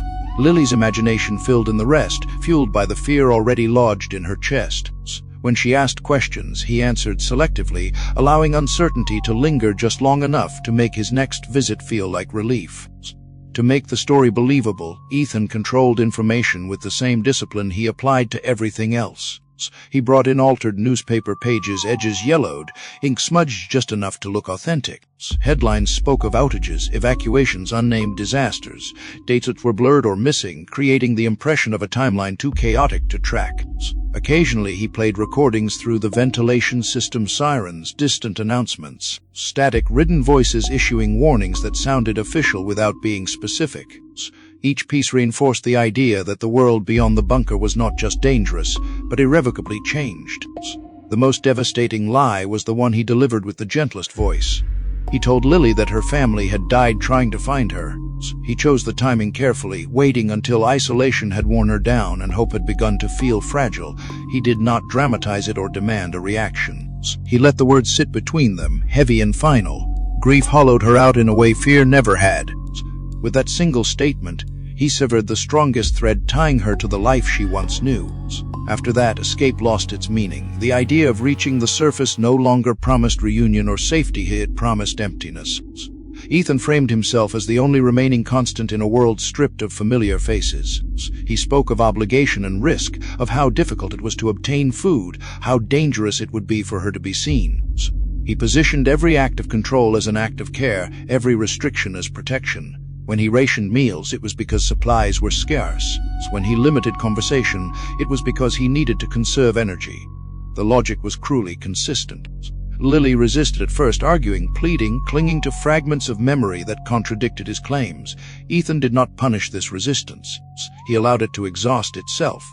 Each unanswered question, each failed attempt to reconcile her memories with his narrative, weakened her certainty.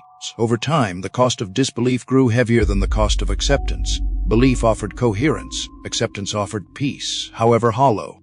He cultivated dependence by narrowing her options until compliance felt like choice. He praised calm behavior, rewarded predictability, withdrew attention when she challenged him. The bunker responded to obedience. Lights came on as scheduled. Meals arrived without delay. The door opened smoothly. Its obedience introduced unpredictability, longer silences, colder air, the gnawing uncertainty of waiting. Lily learned these patterns instinctively, adjusting her behavior not because she agreed, but because survival demanded it. Ethan also controlled her sense of time by manipulating anticipation. He spoke of a future that required patience, of waiting out the chaos until conditions improved. He never committed to dates or milestones, only to the idea that endurance would be rewarded. This deferred hope kept her compliant, suspended in a present that felt temporary even as it stretched on indefinitely. The promise of later became a leash, long enough to feel generous, short enough to keep her close. As months blurred into years, Lily's internal landscape shifted. Her thoughts grew quieter, less confrontational. She began to doubt her own recollections, wondering if memory itself was unreliable. When Ethan contradicted her, she deferred more often than not, reasoning that he had access to information she did not. The imbalance became normalized. He knew she waited. That dynamic replaced the equality of truth. He reinforced his role through ritual. Visits followed a pattern: the sound of mechanisms, the opening of the door, the placement of food, a few measured words. These routines anchored her days, giving structure to an existence otherwise defined by absence. When he was late, anxiety spiked.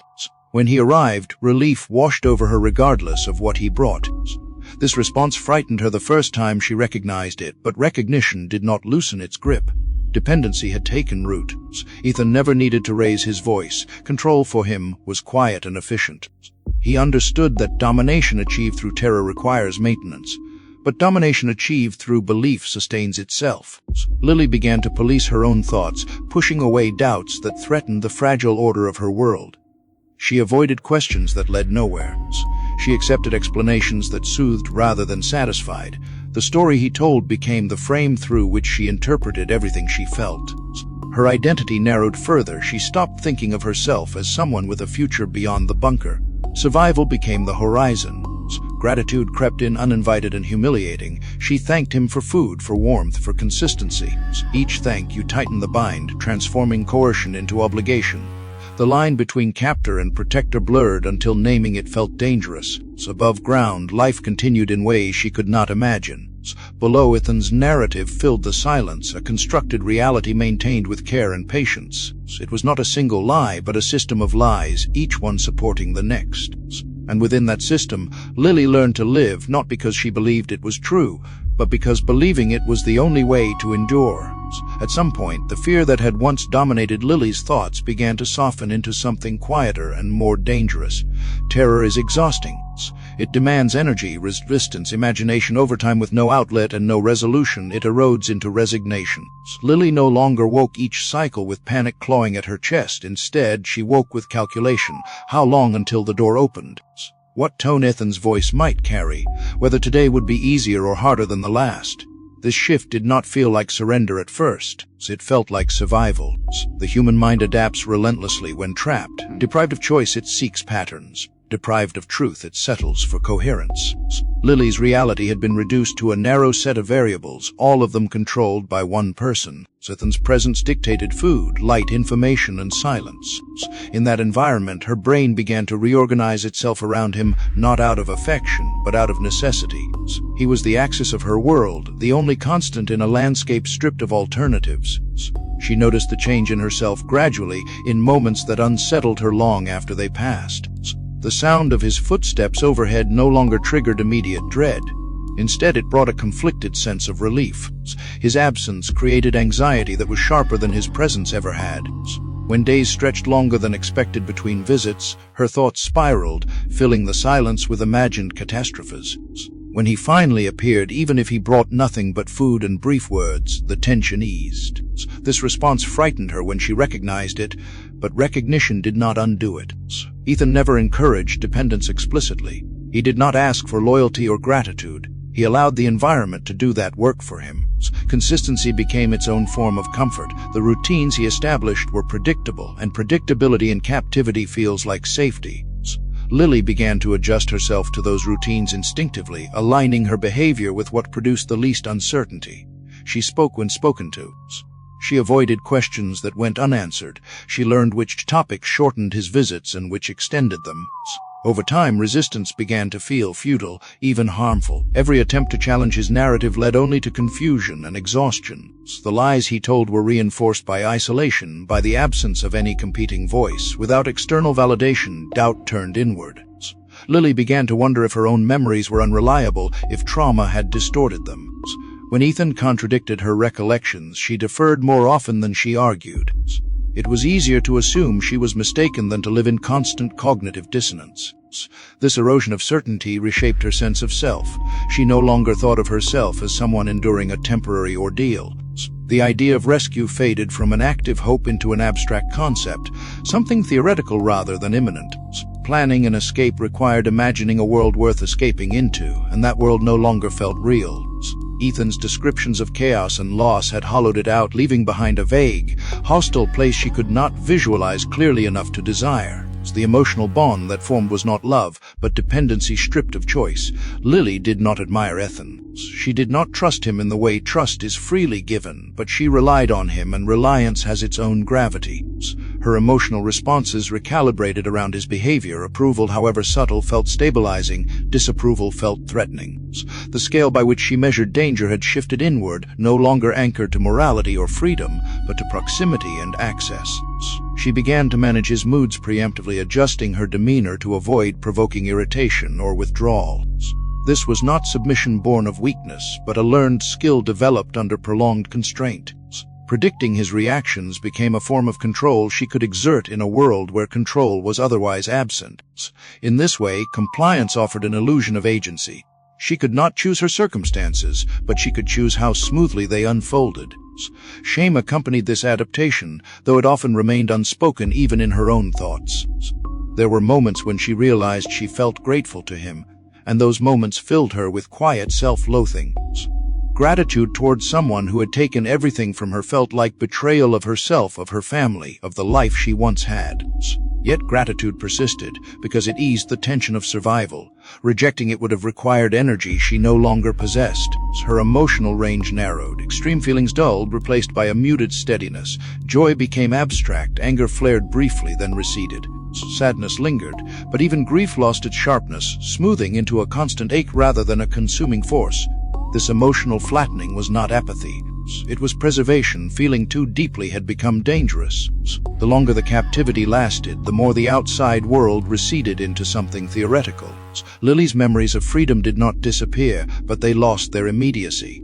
They felt like stories she had once heard rather than experiences she had lived. The bunker, for all its cruelty, was tangible. It responded to rules. The world beyond was vague and frightening, defined only by Ethan's warnings and her own fading recollections. In this psychological landscape, Ethan's role solidified. He was not perceived as kind, but as necessary, not as benevolent, but as inevitable. Lily's mind reframed the situation in ways that allowed her to endure it without breaking completely. This reframing was not a conscious choice. It was the outcome of prolonged isolation, manipulation, and the human need for coherence. What made this bond so difficult to unravel was its subtlety. There was no single moment where Lily decided to trust him, no clear point of allegiance. The shift happened incrementally, through countless small adjustments that felt rational at the time. Each compromise made the next one easier. Each day survived reinforced the system that made survival possible. Above ground, people imagined captivity as constant struggle, as a series of dramatic attempts to escape. Below, the reality was quieter and far more complex. Lily's endurance did not look like defiance. It looked like adaptation. It looked like silence. It looked like a mind doing whatever it had to do to stay intact within an environment designed to erase it. By the time years had passed unnoticed, the most powerful chain binding her was not steel or concrete. It was the internal logic she had been forced to build, a logic that told her resistance was pointless and dependence was safer. This was the darkest success of her captor, not that he controlled her body, but that he reshaped the conditions under which her mind was allowed to survive. The night everything changed began without warning, unfolding with the quiet inevitability of routine. Above ground, the world moved according to habits that had been repeated thousands of times before. Roads were slick with early frost, streetlights cast pale reflections across asphalt, and traffic flowed with the cautious patience of drivers who trusted familiarity more than conditions.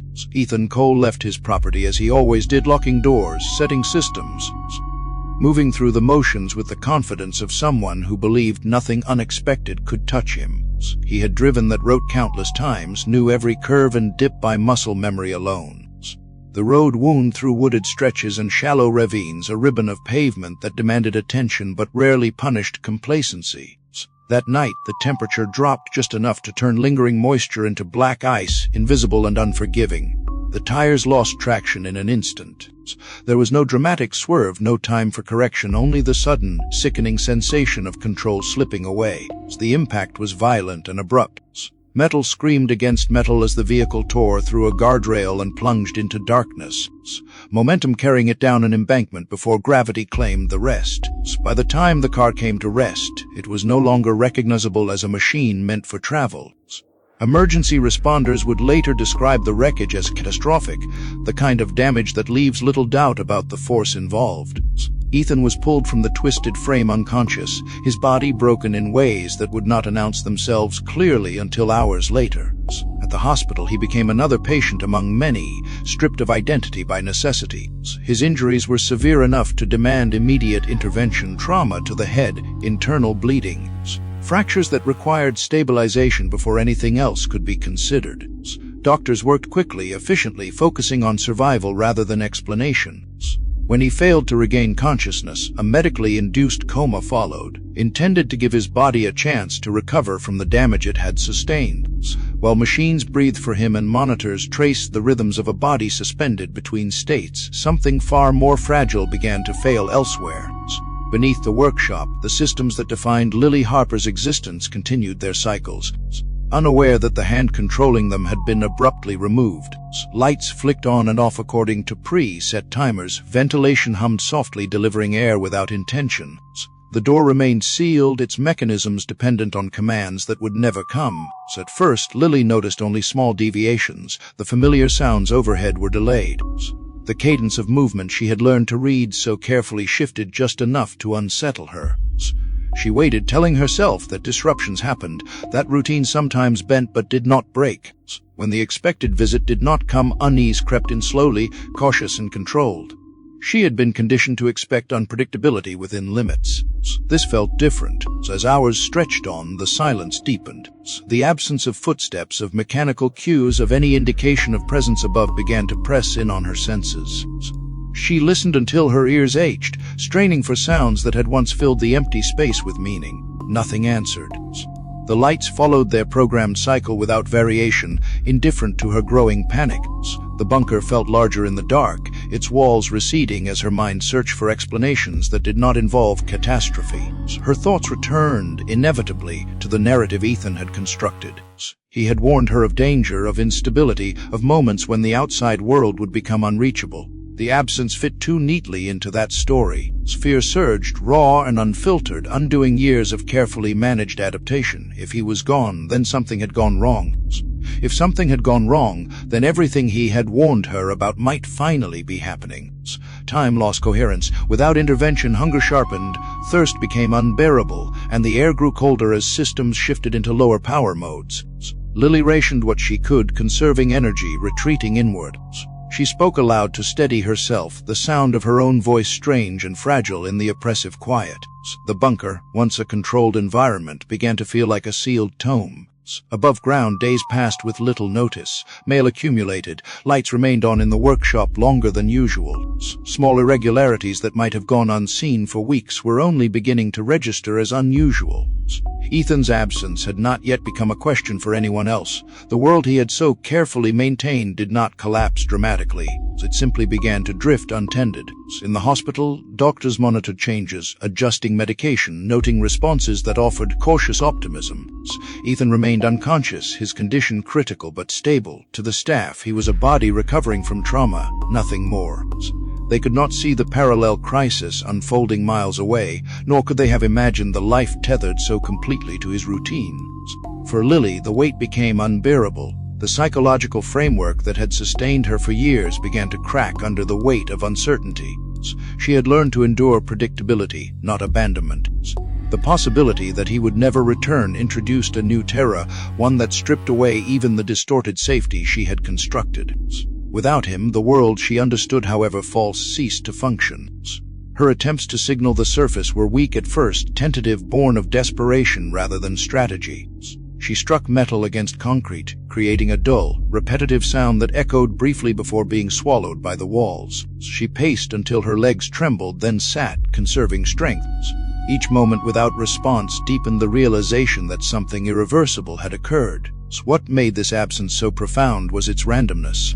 Lily had been conditioned to believe in control, in cause and effect, in the idea that every change had meaning within Ethan's narrative. This had none. It was chaos intruding where order had once reigned.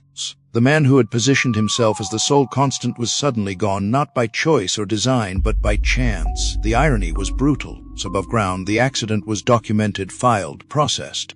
It joined the endless stream of incidents that populate emergency reports, significant only to those directly involved. No one connected it to a missing person case long considered dormant. No alarm sounded. Protocol activated. The chain of events that would eventually lead to discovery was set in motion not by investigation, but by absence.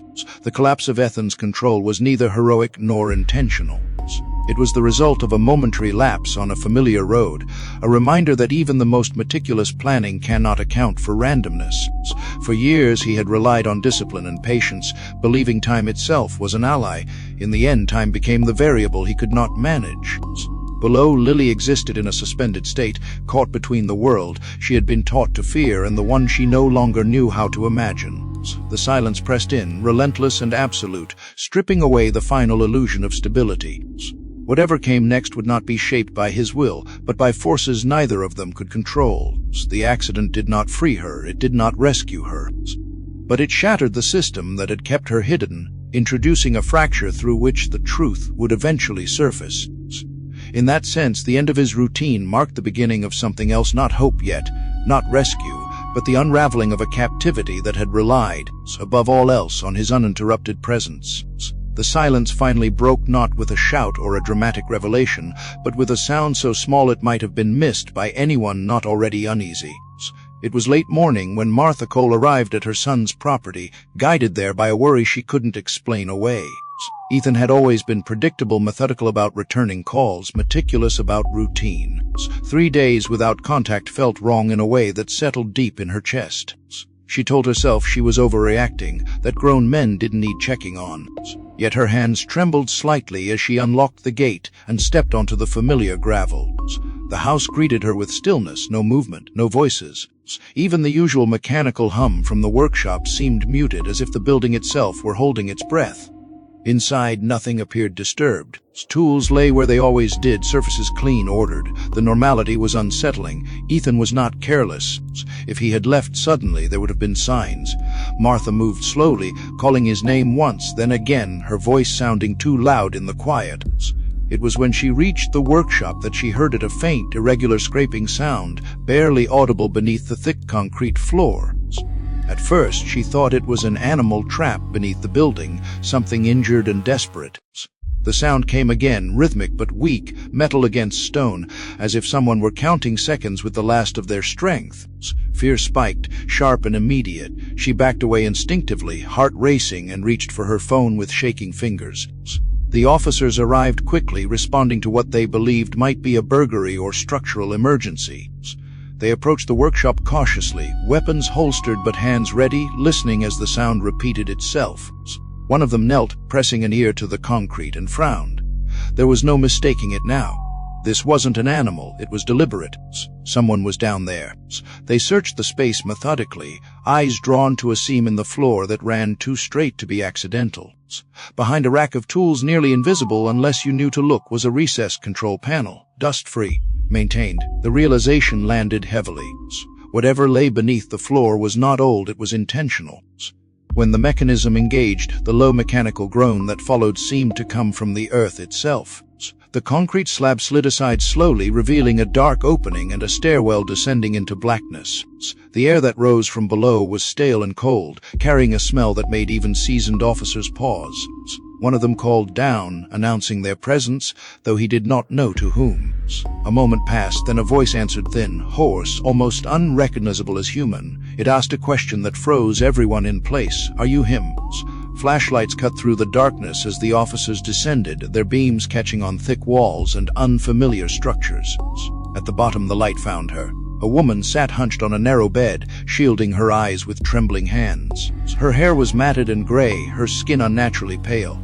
She looked both young and impossibly old, as if time had folded in on itself around her. She did not cry out or try to stand. She simply waited, as though bracing for disappointment. When they told her they were police, her body reacted before her mind could. She recoiled, shaking violently, whispering for them not to let him know. The words tumbled out, fragmented, layered with fear and disbelief. It took time, patience, and repeated assurances before she allowed herself to answer the question that followed. Her name, she said quietly, was Lily Harper.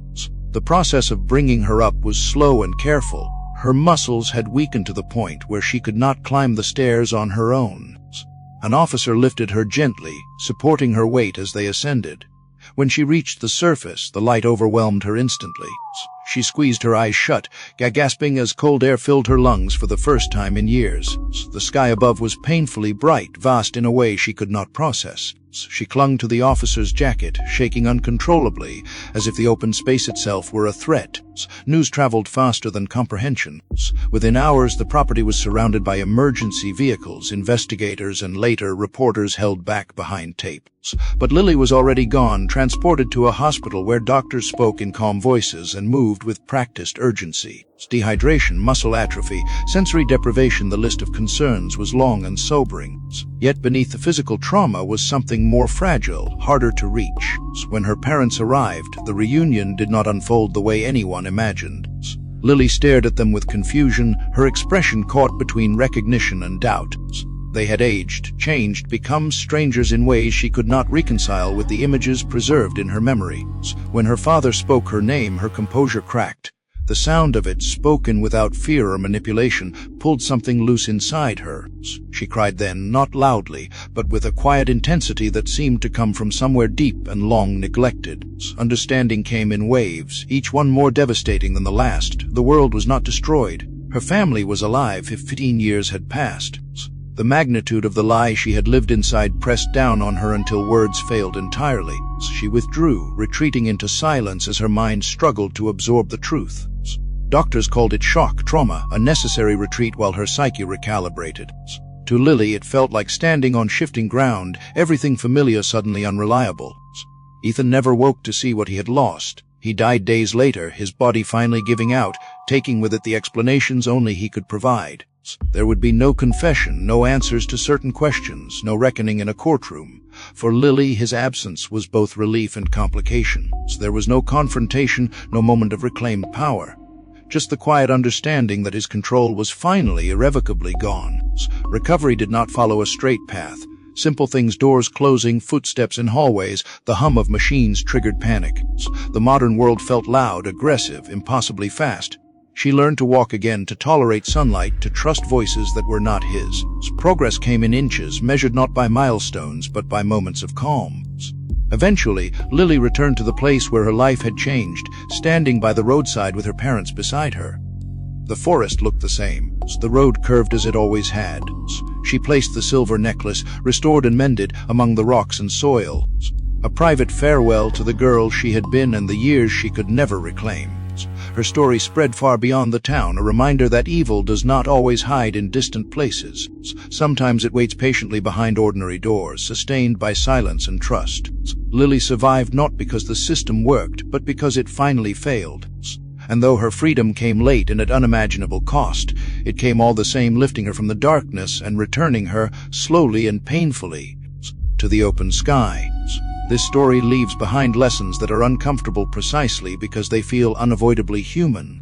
At its core, it is not only about cruelty or survival, but about how easily normality can be weaponized. Evil in this case did not arrive loudly or chaotically, it arrived calmly, dressed in familiarity and trust. The man who caused such devastation did not stand apart from the community, he blended into it. He worked an ordinary job, helped others, followed routines, and earned credibility. The lesson here is deeply unsettling. Danger is not always recognizable by appearance or behavior. Our instinct to associate harm with obvious warning signs can become a blindfold, allowing the most calculated threats to operate unnoticed precisely because they seem unremarkable. Another painful truth the story exposes is how much we rely on narratives to protect ourselves from uncertainty. Faced with a disappearance that defied easy explanation, authorities and communities gravitated toward the most emotionally manageable conclusion. An accident caused by nature felt easier to accept than the idea of deliberate human cruelty hiding nearby. This is not simple negligence. It is a psychological defense. Humans seek closure, and when closure is unavailable, we often settle for explanations that reduce discomfort rather than increase truth. The lesson here is that convenience can quietly replace accuracy, and when that happens, justice and accountability become collateral damage. The story also reveals how systems built on trust can be vulnerable to manipulation. Search operations depend on cooperation, shared information, and goodwill, qualities that are normally strengths. Yet when someone understands those systems well enough, they can exploit them from within. The tragedy is not that people trusted, but that trust went unquestioned once established. This teaches us that vigilance is not the absence of trust, but the willingness to re-examine it, especially when outcomes do not align with assumptions. Blind faith, even when well-intentioned, can become a structural weakness. Perhaps the most haunting lesson lies in the psychological survival of the victim. Lily's endurance challenges simplistic ideas about strength and resistance. She did not survive by constant rebellion or dramatic defiance, but by adaptation. Her mind did what it had to do to remain intact in conditions designed to erase identity and agency. This forces us to reconsider how we judge survival responses. Dependence, compliance, and emotional attachment to an abuser are not signs of weakness. They are the brain's last tools when choice has been stripped away. The story teaches empathy not only for the outcome, but for the mechanisms of survival that occur when freedom is removed for too long. Manipulation of reality within the story also speaks to a broader truth about information and isolation. When one person controls all input, what is seen, heard, and known truth becomes fragile. Lily's captivity shows how belief can be engineered over time, not through force alone, but through consistency, repetition, and the absence of alternatives. This lesson extends beyond the story itself. It reminds us how vulnerable people can become when cut off from diverse perspectives, whether physically or psychologically. Reality is not what exists, it is what can be verified. Without that verification, even the strongest convictions can erode. Another lesson is about time and its deceptive nature. Time does not heal all wounds, nor does it correct all errors. In this story, time protected the crime rather than exposing it. Years passing did not bring clarity, they buried doubt under routine and acceptance. This challenges the comforting belief that unresolved truths will eventually surface on their own. Sometimes time hardens mistakes into history, making them harder, not easier to confront. The lesson is that unanswered questions should not be surrendered simply because they are old. Persistence, not patience, is what justice requires. The story also forces a reflection on how societies remember victims. Over time, Lily became less a person and more a symbol, a cautionary tale, a name associated with loss rather than life. While this is a natural coping mechanism, it carries a cost. When victims are reduced to stories rather than ongoing possibilities, urgency fades. The lesson here is that remembrance should not only honor the past, but remain open to the possibility that the story is unfinished. Memory should motivate inquiry, not replace it. Finally, the most enduring lesson of the story is about responsibility. Responsibility does not rest solely on the perpetrator, though his guilt is absolute. It also rests on systems, assumptions, and collective comfort. This is not an accusation, but a warning. Tragedy is rarely sustained by one action alone. It is sustained by silence, by conclusions reached too early, and by discomfort avoided too often. The story teaches that vigilance is a shared burden, and that protecting one another requires more than good intentions. It requires courage to doubt, to revisit, and to look again when the answers feel too neat. In the end, this story reminds us that freedom is not only something that can be taken by force, but something that can be delayed by belief. Lily survived not because the world was kind, but because chance disrupted a system built on control and assumptions. The lesson is sobering. Justice does not arrive automatically. Truth does not surface without pressure, and safety is not guaranteed by familiarity. What remains is a call to awareness, to question what seems settled, to listen to what feels unresolved, and to remember that behind every closed case is a human life that may still be waiting to be seen. The darkness doesn't end here. Subscribe, turn on notifications, and let me take you deeper into things not everyone dares to face.